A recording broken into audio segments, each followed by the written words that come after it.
Bueno, estamos en las 8 de la mañana, 21 minutos. Es un verdadero placer, como siempre, estar recibiendo a Óscar Botinelli.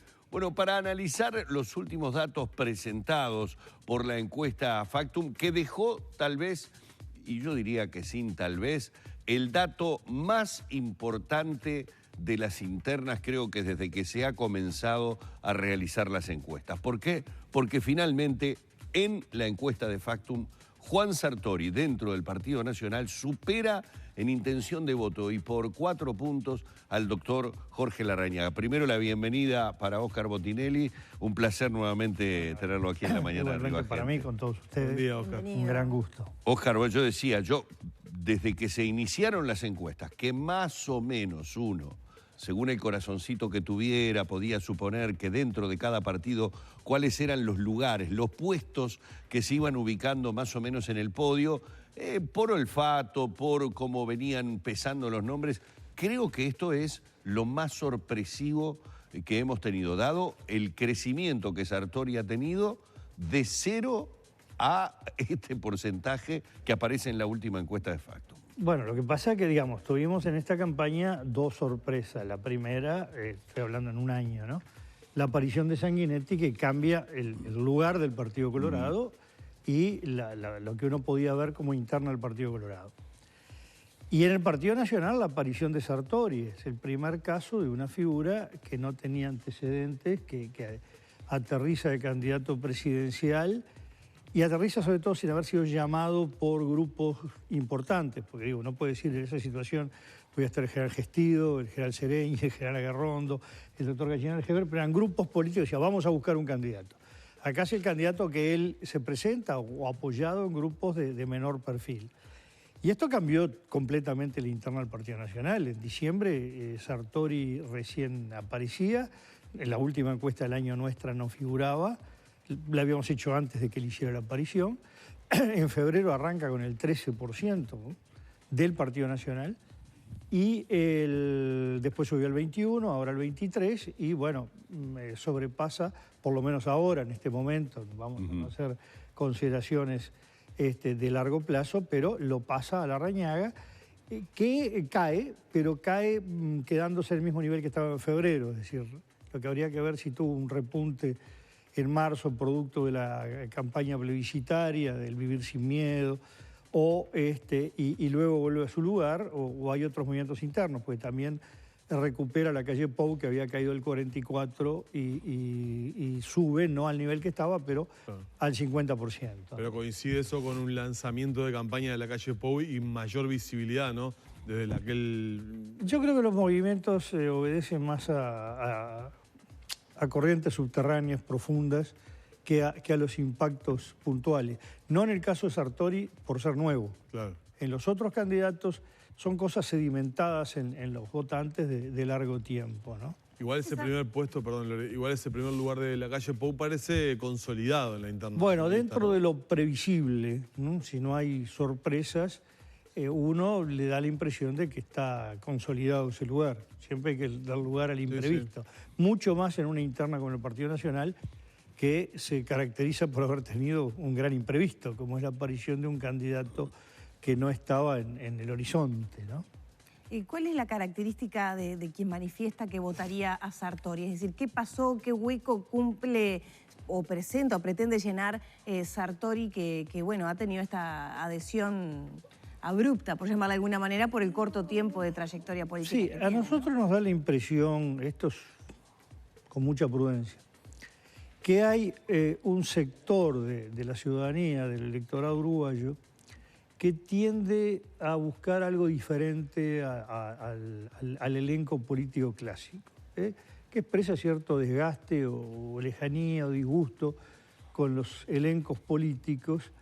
Y ahí, bueno, apareció la figura Novic, aparece la figura de Talvi, y ahora la de Sartori, que es lo nuevo, es decir, porque no estaba ni siquiera en el entorno de la política. Son los outsiders políticos, digamos. Bueno, outsider es un término que se usa más al que surge por fuera de los partidos y contestando a los partidos políticos. El outsiderismo más es un fenómeno de antipolítica. Y lo de Sartori no es como lo de Novi de antipolítica, sino de oposición a los elencos políticos establecidos. Hay un matiz importante. Está bien marcado. En Uruguay no hay propiamente outsiderismo como se lo define en otras partes del mundo, ¿no? Ahora, Oscar, daría la sensación, por lo menos por los números generales que uno ha podido ver, es que si bien Sartori ingresó dentro de la interna del Partido Nacional, sumando una buena cantidad de puntos muy rápidamente, para el desconocimiento que la ciudadanía podía tener de él como político, porque de hecho no lo era, pero sin sumarle votos al Partido Nacional. ¿Se entiende lo que digo? Es decir, no parecería ser que Sartori le hubiera hecho crecer en la intención de voto al Partido Nacional. Siempre que se manejan números, el Partido Nacional sigue estando dentro más o menos de lo mismo, ¿verdad?, que ha votado. Entonces digo, crece Sartori, pero, o sea, está, en el buen sentido de la palabra, robando votos dentro de la propia colectividad. No hizo crecer la torta, sino que comió la torta interna. Claro, ¿no? Parecería, digo, no sé si es así. No sé, la última encuesta de Factum da el Partido Nacional 32%, estaba en el 29%, es decir, hay un crecimiento. Ajá. Ahora, sí, es probable que Sartori lo que esté expresando, uno con lo que dije antes, insatisfacción con los elencos políticos, en este caso dentro del Partido Nacional, como Novik pudo expresarlo desde afuera de ambos partidos, como Talvi pudo expresarlo dentro del Partido Colorado. Es decir, en general los tres partidos tienen movimientos, por supuesto. El único crecimiento real fue el del Partido Colorado, pero basado en un partido que, para empezar, entre la elección y la encuesta había caído mucho, ¿no? La primera recuperación es volver a lo que había votado en el 2014 y después acercarse, que es lo que llegó, a lo que votó en el 2009. Es decir, de alguna manera el Partido Colorado está medio en cancha propia, ¿no? Captando lo que tuvo y perdía la encuesta o perdió en votos. Pero después los partidos están más o menos relativamente estables, manejando las encuestas. Y en relación a la elección pasada, el cambio mayor es sin duda que hay una caída neta consistente del Frente Amplio, que está bastante lejos de lo que, no solo lo que votó en el 2014, incluso lo que reflejaba en las encuestas más o menos a esta altura. En 2014 le daba unos cuantos puntos más al Frente Amplio, ¿no? Hay algo que parecería ser, o sin el parecería, ¿no? Que la encuesta, cuando digo la encuesta, digo la herramienta encuesta, no puede llegar a medir, que es eso que sigue siendo, me parece a mí, muy íntimo del votante uruguayo, y es lo que permite jugar con ciertas interpretaciones. Por ejemplo, pensar que de repente el Partido Colorado no estaba tan bajo como se creyó en algún momento, sino que son muchos los votantes, digo del Partido Colorado como de cualquier partido que le pase, que cuando ese partido empieza a descender mucho en el nivel de la encuesta y hablan de la posibilidad de votar un 4, un 5%, de repente algún votante del Partido Colorado no manifiesta que va a votar al Partido Colorado porque es el que viene en decadencia. Lo mismo lo digo para el caso del Frente, que tiene una frase para mí bíblica de Lucía Topolansky cuando la pasada elección, el susto despertó al mamado, aquello de que darle a entender que el Frente Amplista vea realmente peligrar la posibilidad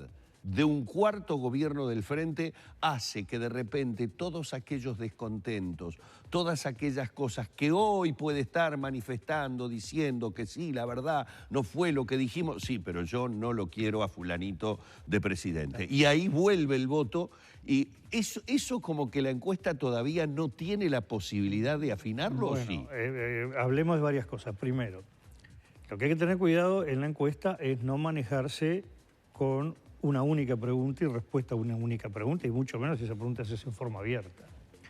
Nosotros, para llegar, lo que llamamos, por eso nosotros estamos hablando más de estimación de voto que intención de voto. Lo hacemos en base a 24 preguntas, y no es una tras de otra, no es que uno pregunta y repregunta, acogota, amenaza, no. Es que en distintos momentos de la encuesta se le ponen preguntas formuladas de manera distinta, que se ven de manera diferente, con opciones distintas, que pueden ser contradictorias entre sí, y uno empieza a desentrañar las simpatías y las antipatías profundas y las dudas profundas de la persona. Por eso llegamos a distribuir el 100% de los votantes, porque estamos yendo a eso, ¿no?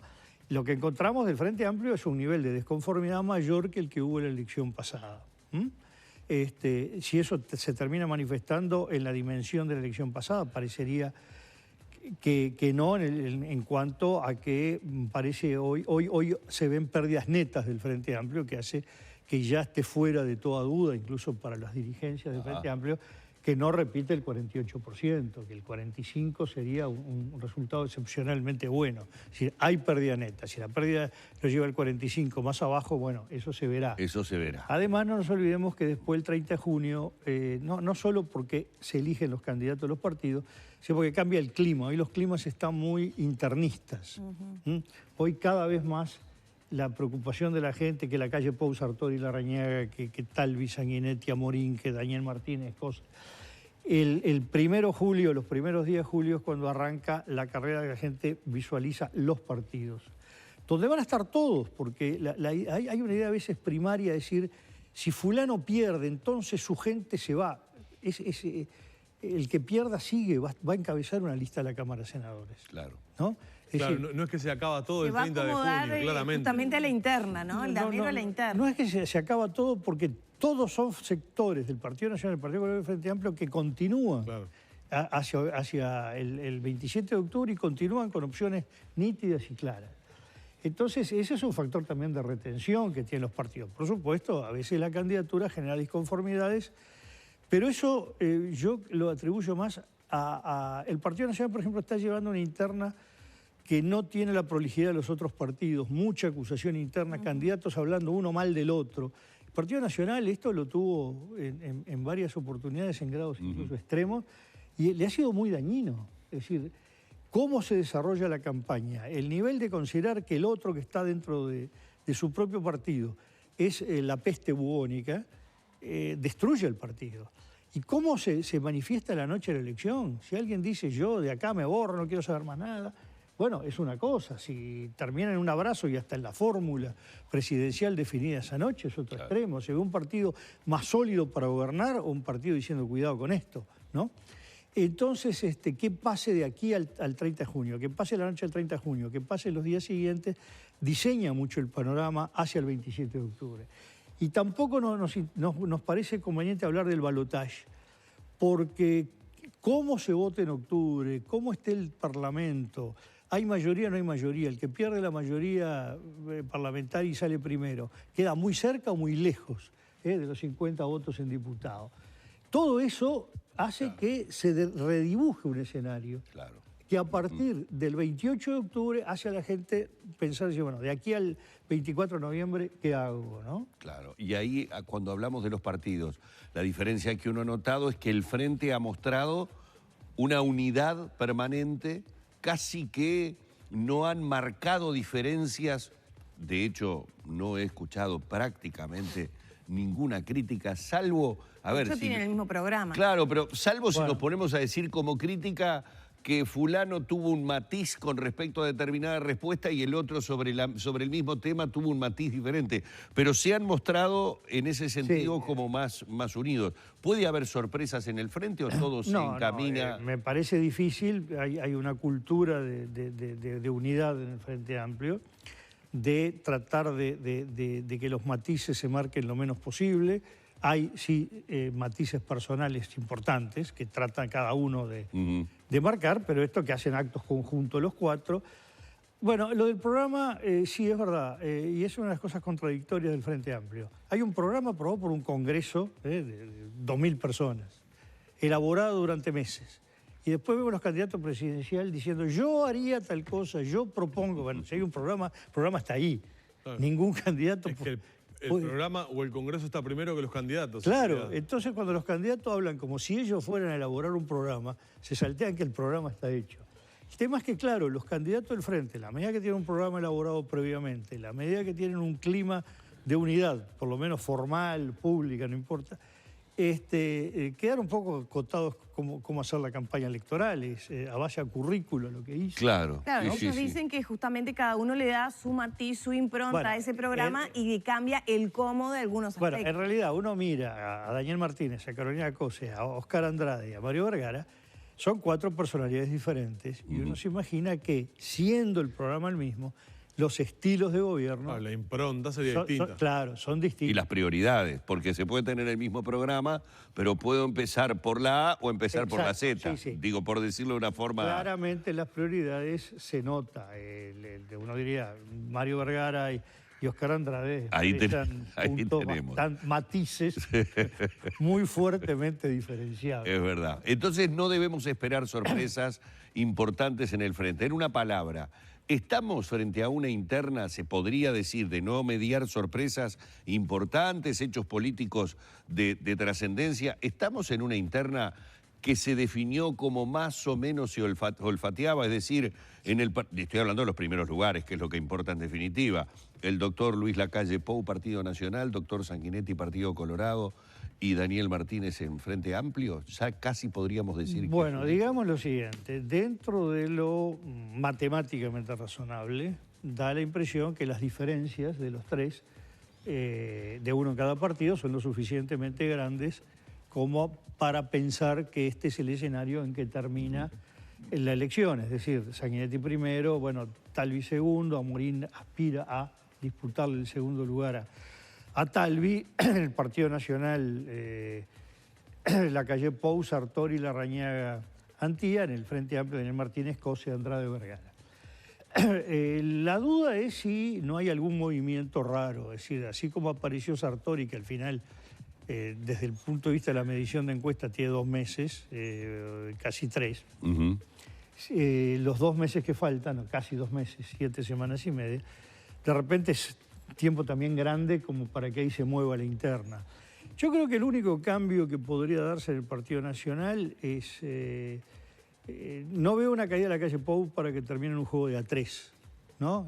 Lacalle Pou, Claro. Sartori y Larrañaga, que es uno de los juegos que uno puede hacer. Pero parecería muy difícil. El Lacalle Pou uno lo ve muy difícil de caer más abajo del 44, que es lo que recuperó como mínimo hasta ahora, estar en 50, es decir, ni siquiera que cayó y quedó caído, sino que recupera enseguida.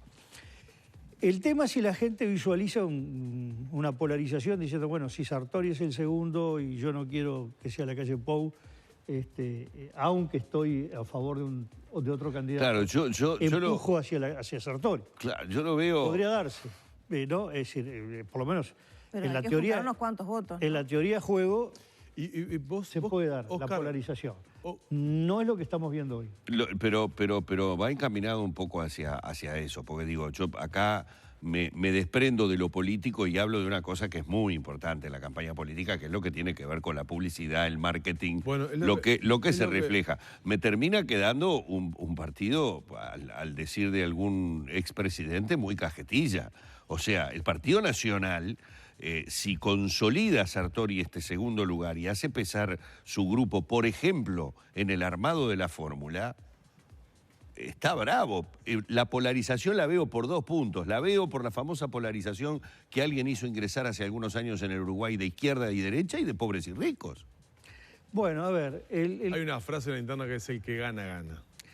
Sí, El que gana, gana. Pero, Y es el lo de que, él es Humberto, el que mandata. No, pero veo lo de Humberto como hacia al segundo Claro. tramo, la imagen que da hacia octubre. Bueno, el tema es el siguiente, es real la existencia de ejes derecha-izquierda, hay otro conservador liberal en lo cultural, por ejemplo el tema aborto, matrimonio homosexual. Exacto. Y hay un eje más de clase social, digamos, más que de ricos y pobres, eso es real. Pero lo que vemos que en los niveles de clase baja, por ejemplo, es uno de los lugares donde más ha entrado Sartori. Es decir, la clase baja, en su momento entró mucho Novik, después tuvo algún leve deterioro. Es decir, ahí no hay que pensar que reaccione igual que la clase baja es en general la que se caracteriza por actividades de trabajo poco formal, ¿no? E incluso con baja integración familiar. Claro. Y ahí el voto es completamente distinto a lo que se le llama clase media-baja o clase trabajadora, que es las personas que trabajan en relación de dependencia con estructuras formales de trabajo, con estructuras más formales de familia, de educación de los hijos, y ahí los comportamientos son completamente distintos. En ese sector claramente hay un vuelco más hacia el Frente Amplio y el sector de abajo es más cambiante, ¿no? Ahí obviamente fue el fuerte del mujiquismo en los últimos tiempos, mucho más atrás del Partido Colorado y del pachequismo, y ahí, bueno, hay captaciones de otros partidos, incluso dentro del Partido Nacional, ¿no? Oscar, y a propósito de esto que decías, esta construcción de candidatura de Sartori en muy pocos meses, con mucho de marketing político, evidentemente desarrollado en forma fuerte. Sí, sí, muy profesional. Que se puede llegar a traducir efectivamente en un voto positivo el día de las internas donde el voto no es obligatorio? Es decir, esta adhesión, bueno, ¿se puede llegar a traducir en voto? De todos, digo, pongo cara de sorpresa. El tema es este. Una elección de voto voluntario en un país de voto obligatorio, aclaremos. No es lo mismo que digan, no, pero en Europa el voto siempre es voluntario. Sí, sí, pero cuando siempre es voluntario hay pautas de comportamiento adaptadas al voto voluntario. Resulta que nosotros tenemos todas las elecciones de voto obligatorio y cada tanto picotea algo de voto voluntario que medio desconcierta, ¿no? Entonces, tenemos solo 4 elecciones de voto voluntario desde 1971 a la fecha. Entonces, eso hace que sea imposible establecer pautas de comportamiento. Además, la primera votó el 56% y en la última, candidato a presidente, votó el 33%. Es decir, venimos en caída libre en participación.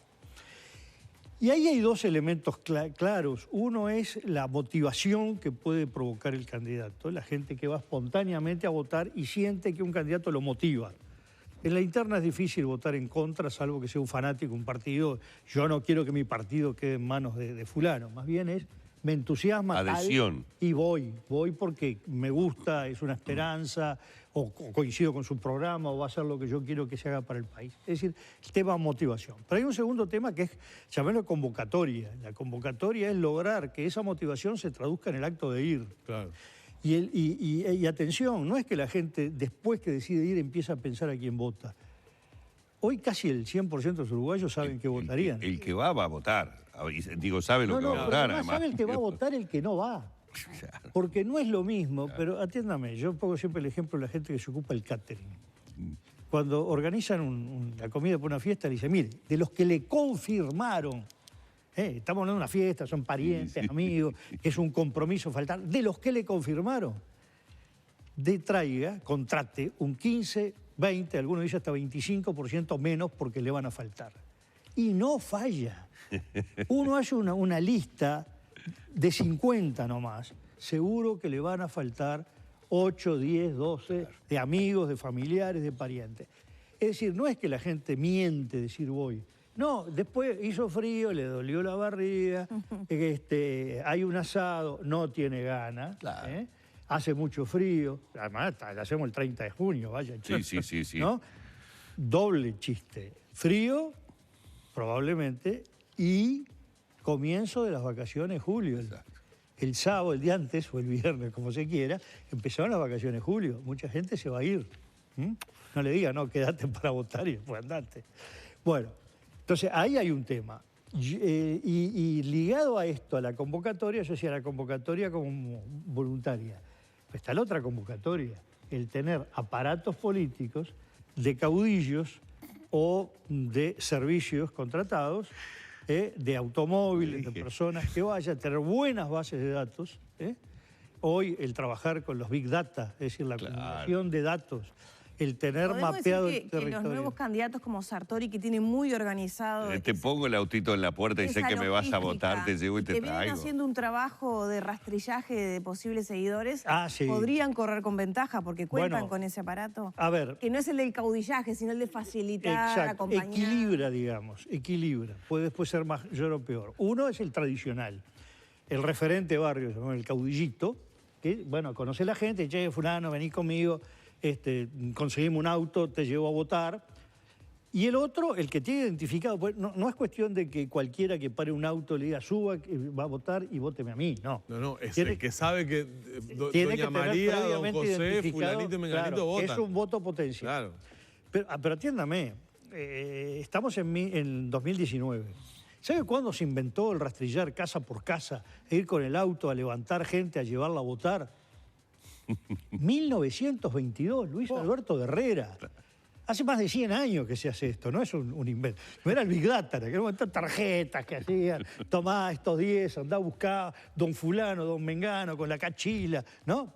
Es decir, de 1922 tenemos este sistema. Lo único que ahora, bueno, tenemos Big Data, tenemos las bases de datos, tenemos las especies de Uber, ¿no? Sí. Bueno, perfecto.